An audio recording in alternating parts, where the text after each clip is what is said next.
For today, we have to talk about the labor movement in Tennessee. Mr. JLee, who is the president of the AFL-CIO, and with Mr. Lee is Kwame Leo Lillard, who is the president of the African American Cultural Alliance. And let me welcome both you, Leo, and you, Jerry, to the show this morning, and to tell you how delighted we are to have the two of you here. And of course, I think our audience already know that the two of you are following a presentation that was made by a younger person. I think later. we need to leave. Fall that prayer.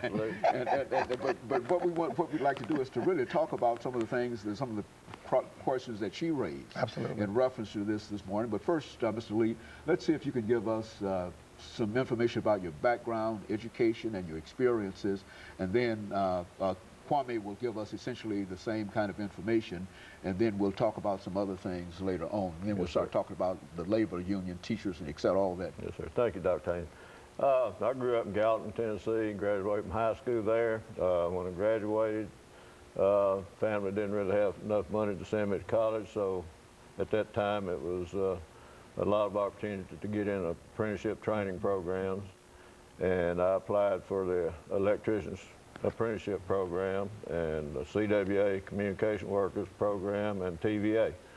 And the IBEW electricians called me first, and beginning a long time ago, I served a 5-year apprenticeship with IBEW. Subsequently, I worked all over Nashville, many of the high-rise buildings you see we worked on.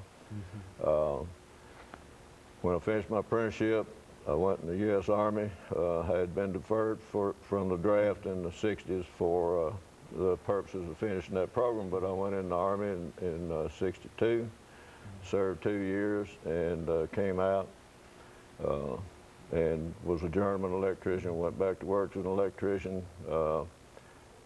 Then about 72, GI Bill came along, went to the University of Tennessee at Nashville for a long time at night, and I graduated from there with a BS degree.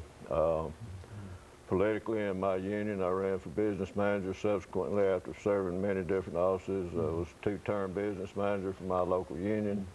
And when Mr. James Neely went to the state to be Commissioner of Labor, he was the president of the Tennessee AFL-CIO, and I ran for that position, and I've been there since that time for about 8 years. I remember that time. And of course, Kwame, why don't you say something about your background? People know that you've been involved. As a matter of fact, you were standing up holding a sign here. And absolutely. It can truly be said that the two of us represent perhaps the oldest part of the civil rights movement. We do. Say something about that. And we should always be mindful of the towers and the giants in the labor movement and the civil rights movement, sometimes in the same person. A man named A. Phil Randolph, he wore 2 hats.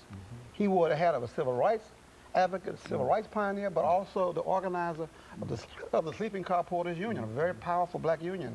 And we should always be mindful. We should never turn their hands loose with the civil rights movement and the labor movement, because they have the same mission, and that is to bring social justice, to bring equality to the American citizens.